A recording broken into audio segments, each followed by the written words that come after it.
It is 2026, and Canada is about to spend 6.4 billion Canadian dollars on a brand new bridge to the United States, even though a perfectly good bridge already stands right next door. The catch is who owns that one.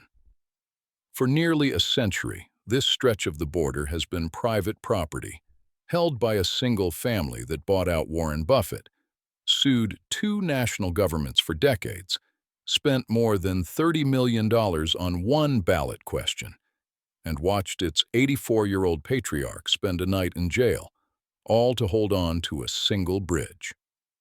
This month, after 97 years, two countries finally get a way around it. This is the story of the family that owned the border.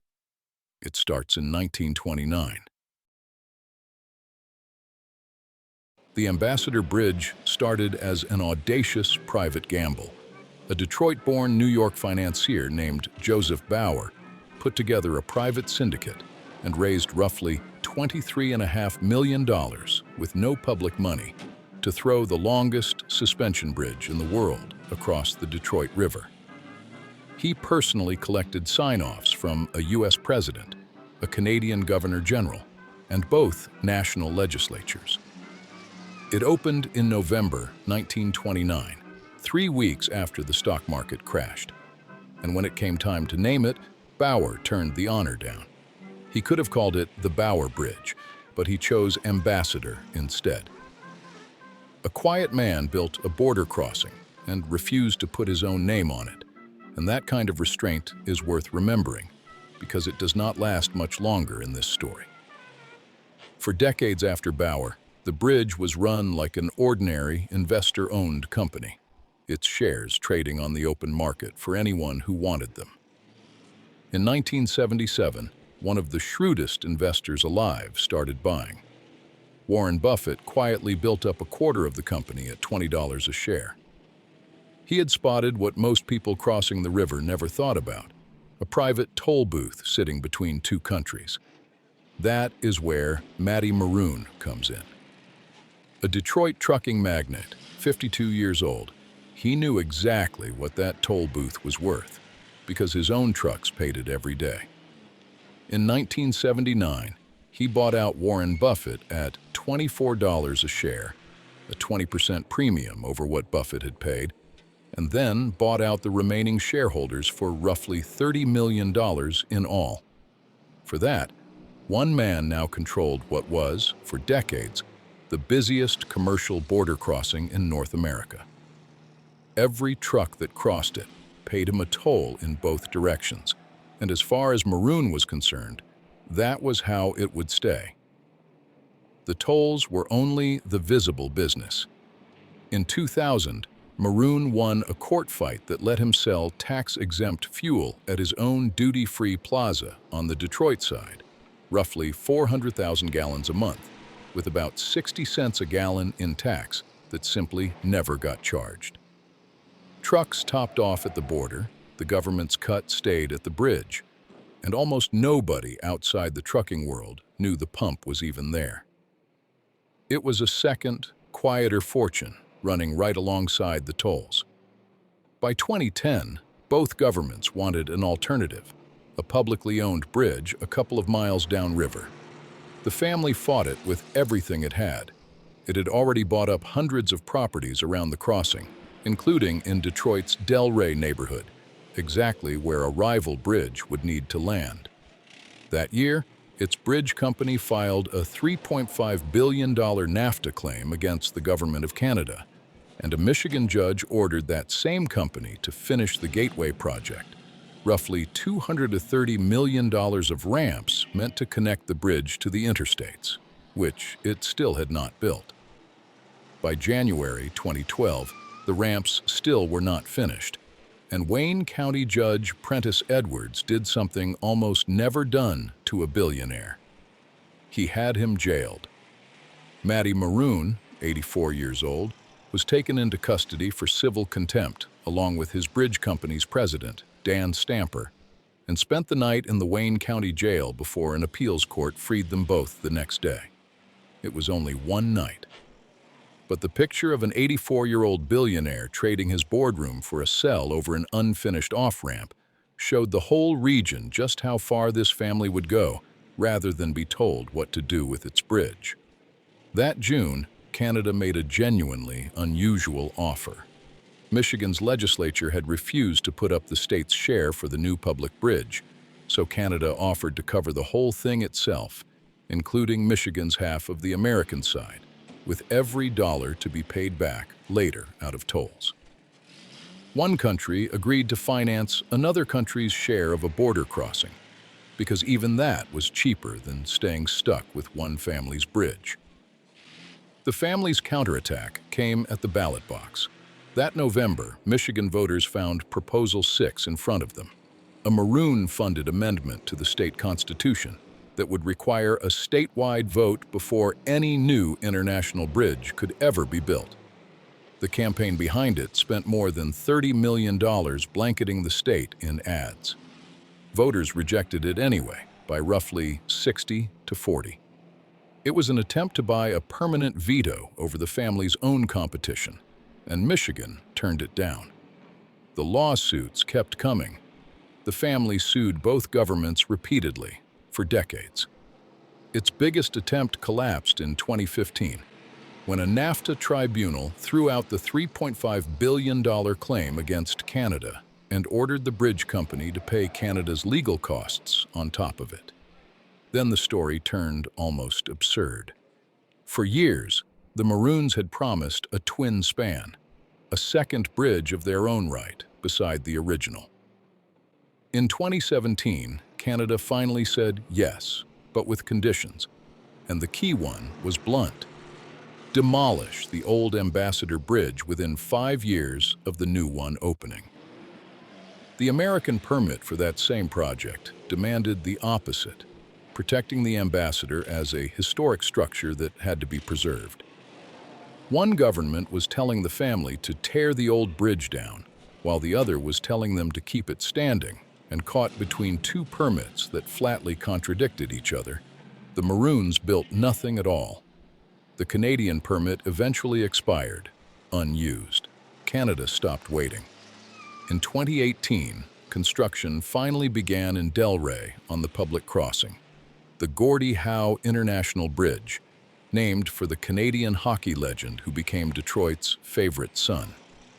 It would be North America's longest cable-stayed bridge, 6 lanes wide, built at a cost of $6.4 billion Canadian dollars, all of it fronted by Canada. Matty Moroun did not live to see it finished. He died in July 2020 at 93, still the owner of the Ambassador Bridge. Control passed to his son, Matthew Moroun, and the empire he inherited still looked untouchable. That impression would not survive the next 2 years. That empire rested on one staggering fact. Roughly a quarter of U.S.-Canada trade that moves by truck, more than $300 million a day, crossed on that single privately owned span. In February 2022, everyone saw what happened when it stopped. Freedom Convoy protesters blockaded the bridge for nearly a week, choking off an estimated $300 to $400 million a day in trade, depending on whose estimate you use. Auto plants on both sides of the border started shutting down within days. Ontario declared a state of emergency. Police eventually cleared the trucks, and both governments were left with the same uncomfortable lesson. Their single most important trade route had no backup. Even Matthew Moroun said afterward that he wanted to mend relations with Canada.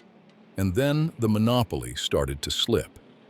Crossing the Ambassador cost as much as $27 an axle, while the Blue Water Bridge up at Port Huron charged $7.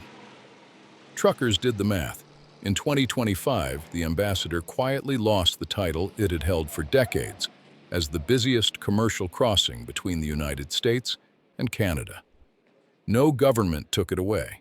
Its own customers had simply started crossing somewhere cheaper, which brings the story to 2026 and its most brazen twist yet. In January, with the Gordie Howe Bridge nearly finished and his family's own bridge bleeding traffic, Moroun donated $1 million to a pro-Trump super PAC. It is all there in the federal filings. In February, Moroun met with Commerce Secretary Howard Lutnick at the White House. Hours later, President Trump posted that he might block the Gordie Howe Bridge from opening unless the United States got a better deal, calling the existing arrangement unacceptable. It is worth being careful here about what is actually known. The donation, the meeting, and the threat all happened in that order within a matter of weeks. But a sequence of events is not the same as a bargain. No quid pro quo has been established, and an innocent coincidence and a favor for a donor both remain possible. That uncertainty is exactly why the House Oversight Committee wrote to Moroun, demanding every record of the meeting and every communication between his family and the White House. The pressure worked on the schedule, whatever else it did. The June ribbon cutting was called off the day before it was supposed to happen, and Canada's Prime Minister said the delay came at the request of the United States. The settlement arrived in July. For the new bridge's first 15 years, Canada and the U.S. agreed to split net toll profits 50-50 through a joint fund, though Ottawa insists the real revenue sharing will not begin until Canada's construction debt is paid off. And buried in the terms was one remarkable clause. The U.S. would get a say over toll changes on the public bridge, including any cut that would drop tolls below those at comparable crossings. In this stretch of river, the only truly comparable crossing is the Ambassador. The rules of the new public bridge, in other words, were written partly to protect the old private one's prices. On July 27, 2026, 6 weeks behind schedule, the Gordie Howe International Bridge opens, the fourth crossing between Detroit and Windsor. Next door still stands the Ambassador, privately owned for 97 years, and for the second half of those years by a single family. You might think that closes the story, but it does not. The family has lost its main lever, the traffic and the tolls that made the monopoly worth defending. And yet the story does not end in a Detroit courtroom. It ends in Washington this year, with the family's donation on file, a congressional inquiry underway, and a brand new international agreement that quietly protects the Ambassador's tolls. It took 2 countries, 2 decades, and 6.4 billion Canadian dollars to build their way around a single family that would not sell and would not stop fighting. And even as its replacement opens, that same family is still helping write the rules its successor will have to live by. For nearly a century, one bridge stayed in one family's hands, and here is how it happened. In 1929, a private syndicate opens the Ambassador with no public money. In 1979, Moroun buys control and the tolls that come with it. By 2000, he adds a duty-free fuel fortune on the side. In 2010, the family files a $3.5 billion claim to protect its monopoly. In 2012, Moroun spends a night in jail and $30 million on a failed ballot measure, while Canada offers to fund a public bridge itself. In 2015, the family's biggest lawsuit is thrown out. In 2017, 2 contradictory permits kill their promised twin span. In 2018, Canada breaks ground on the Gordie Howe Bridge. In 2020, Matty dies, and his son takes over. In 2022, a week-long blockade freezes the border. In 2025, the Ambassador quietly loses its crown. And in 2026, the public bridge finally opens, while the family's fight moves to Washington. A bridge feels like it was always just there, a permanent line on the map. But someone built it, someone owned it, and someone decided what it would cost to cross. For 97 years, the answer at this crossing belonged to one family, and it took two countries the better part of a century to write a different one. If the long history behind a single headline is your kind of story, subscribe, and we'll trace what led here next.